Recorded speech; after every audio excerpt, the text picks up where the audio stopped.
At its peak, Rome ruled the known world. Legions conquered from Britain to Mesopotamia. Aqueducts, roads, law. Roman power seemed eternal. Just like America once stood as the sole superpower after World War II, Rome believed its dominance would last forever.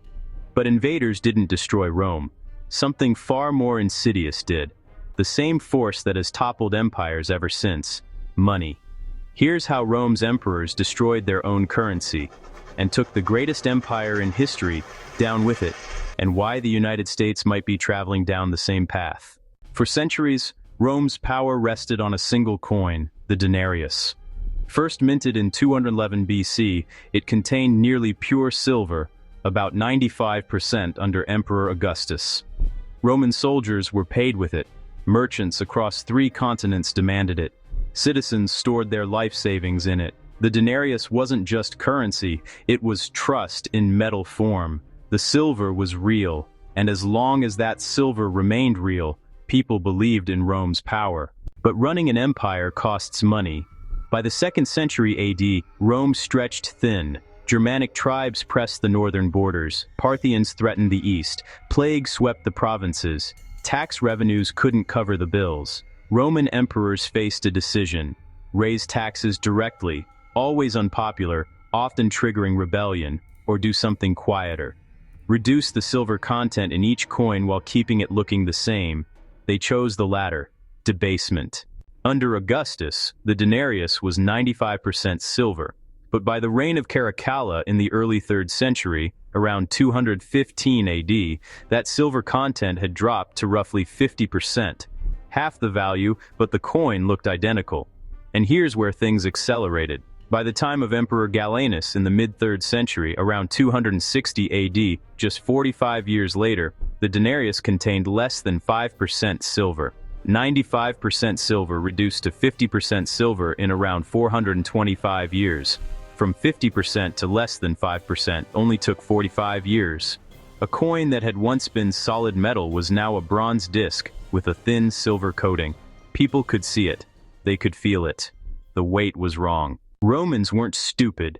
Merchants began refusing the debased coins. Soldiers demanded payment in gold or goods. Farmers abandoned their land rather than pay taxes in currency nobody wanted. Local economies reverted to barter because the official money had lost all meaning. Prices exploded. A measure of wheat that once cost a single denarius suddenly required dozens, then hundreds. Savings evaporated. People who had worked their entire lives watched their wealth dissolve. The emperors minted more coins.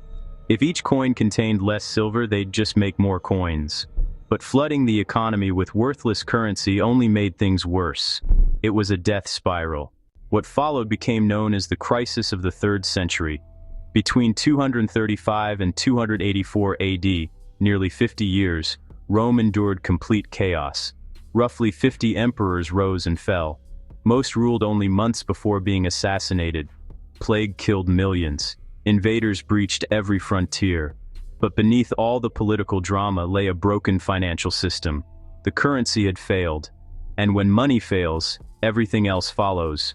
Trade networks fractured.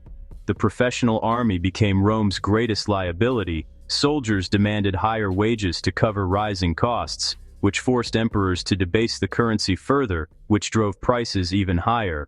In 301 AD, Emperor Diocletian tried to stop the bleeding. He issued the Edict on Maximum Prices, fixing the cost of more than 1,000 goods and services. Merchants who charged more faced execution. The edict failed spectacularly. You cannot legislate value into worthless money. The black market exploded. Official trade collapsed. Around 312 AD, Constantine the Great introduced a new coin, the solidus. Pure gold, consistent weight, real value. It restored some stability and lasted for centuries in the Eastern Byzantine Empire. But for the Western Roman Empire, it was too late. By the time Constantine minted the solidus, the West was already dying. Trade networks were broken. Tax revenues had collapsed. Trust was gone. When the Visigoths sacked Rome in 410 AD, they weren't conquering a great empire. They were kicking over what remained of a corpse. Rome wasn't the last empire to destroy itself this way. When governments face debts they cannot pay, they always reach for the same solution: devalue the currency. After World War I, Germany faced crushing war reparations. The government printed marks to cover its obligations. By 1923, Germany was in hyperinflation. A loaf of bread that cost 1 mark before the war cost 200 billion marks. People carried wages home in wheelbarrows. Lifetime savings became worthless overnight. The economic desperation helped fuel Hitler's rise to power. The mechanism was identical to Rome: print money to cover expenses, watch inflation destroy purchasing power, see society fracture under economic strain. Zimbabwe followed the same script in the early 2000s. Facing collapsed agricultural production and rising debts, Mugabe's regime turned to the printing press. By November 2008, Zimbabwe's annual inflation rate reached 89.7 sextillion%. That's 1,000 raised to the 7th power. Prices doubled every day. Eventually, Zimbabwe abandoned its currency entirely. Venezuela repeated the pattern in the 2010s. Oil revenues fell.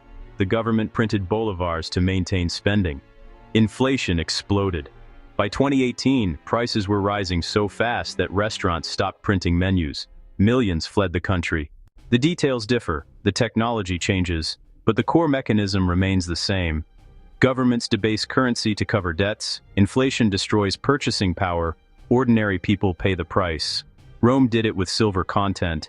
Weimar did it with printing presses. Zimbabwe did it with electronic money. The method doesn't matter, the result is always the same. Which brings us to the United States. In 1971, President Richard Nixon severed the last link between the dollar and gold. The dollar became fiat currency, backed not by metal, but by trust in government. The restraints were off. Federal debt has exploded from under $400 billion in 1971 to over $38 trillion today. After the 2008 financial collapse, the Federal Reserve printed trillions. During COVID-19, trillions more. And just like in Rome, the bills look the same. A dollar bill in 2024 looks identical to one from 1971, but the purchasing power has been hollowed out.